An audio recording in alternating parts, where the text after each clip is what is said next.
নমস্কার, রাখি কিচেনে সবাইকে স্বাগত জানাই।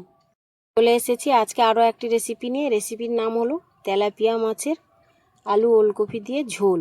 একদম পাতলা ঝোল বানাবো। তো কিভাবে কি করি তোমরা দেখতে থাকো, সঙ্গে থাকো।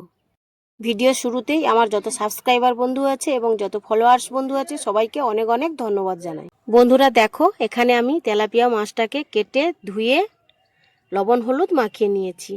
বন্ধুরা দেখো, কড়াইটা আমি বসিয়ে দিয়েছি। কড়াইটা আমার গরম হয়ে গেছে। সর্ষের তেল দিয়ে দিয়েছি। এবার আমি মাছগুলো এক এক করে কষে নেব।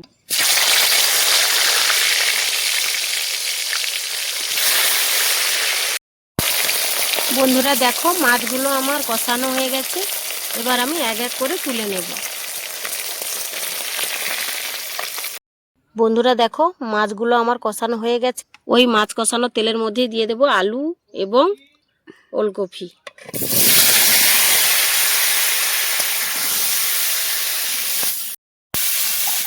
দিয়ে দেব লবণ,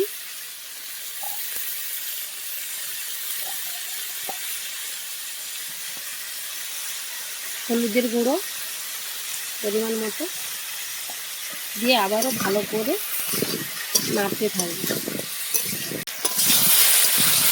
বন্ধুরা দেখো, আলু এবং ওলকপিটা ভালো করে কষানো হয়ে গেছে। এবার আমি এটাকে নামিয়ে নেব। এবার কড়াইয়ের মধ্যে দিয়ে দেব তেল।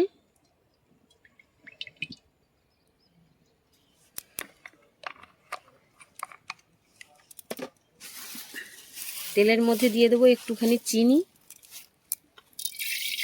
কালারটা ভালো আসার জন্য। মধ্যে দিয়ে দেব লবঙ্গ, এলাচ, দারচিনি, গোটা জিরে, 5 ফোড়ন, কুচিয়ে রাখা পেঁয়াজ, রসুন, টমেটো। এর মধ্যে দিয়ে দেবো একটা শুকনো লঙ্কা আর একটা তেজপাতা কেটে দিয়ে দেবো।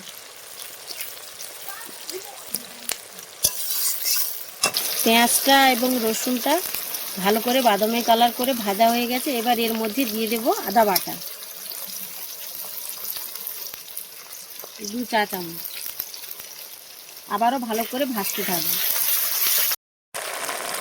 আদাটাও আমার ভালো করে ভাজা হয়ে গেছে। এবার আমি দিয়ে দেব হলুদ গুঁড়ো 2 চা চামচ, লঙ্কার গুঁড়ো 2 চা চামচ। আপনারা যে যেমন ঝাল খান তেমন ঝাল বুঝেই ঝালটা দেবেন।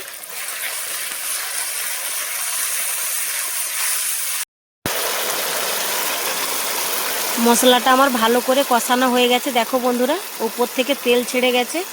এবার আমি কষে রাখা আলু এবং শালগম এর মধ্যেই দিয়ে দেব।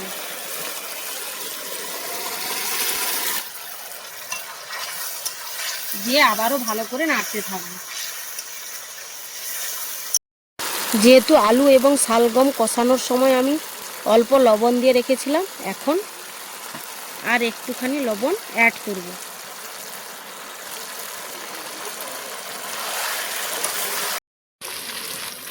সবজিগুলো মশলার সঙ্গে ভালোভাবে কষিয়ে নিয়েছি। এবার আমি দিয়ে দেবো উপর থেকে জল। যেহেতু পাতলা জুস বানাবো তাই জলের পরিমাণটা একটু বেশিই দেব। দেখো বন্ধুরা, জলটা দিয়ে আমি ভালো করে নেড়ে চেড়ে দিয়েছি। এবার আমি এটাকে 5 মিনিট। বন্ধুরা দেখো, ঝোলটা আমার ফুটে উঠেছে। এবার আমি উপর থেকে মাছগুলো এক এক করে ছেড়ে দেব।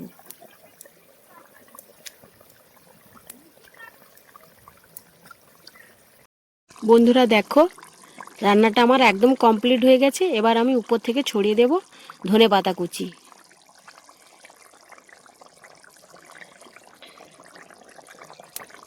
এবার আমি ঢেলে নেব। বন্ধুরা দেখো, তরকারিটা আমি ঢেলে নিয়েছি। এবার আমি উপর থেকে ছড়িয়ে দেব জিরের গুঁড়ো। জিরেটাকে আগে থেকে ভেজে গুঁড়ো করে রেখেছিলাম, ওটাই এখন দিয়ে দেব।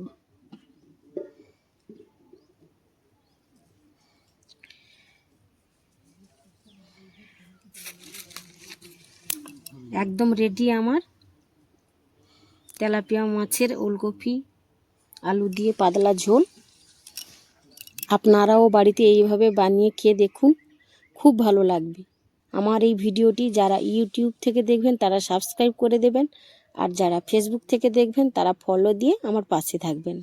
তাহলে এই পর্যন্ত, ফিরে আসবো নতুন কোনো ভিডিওতে নতুন কোনো রেসিপি নিয়ে।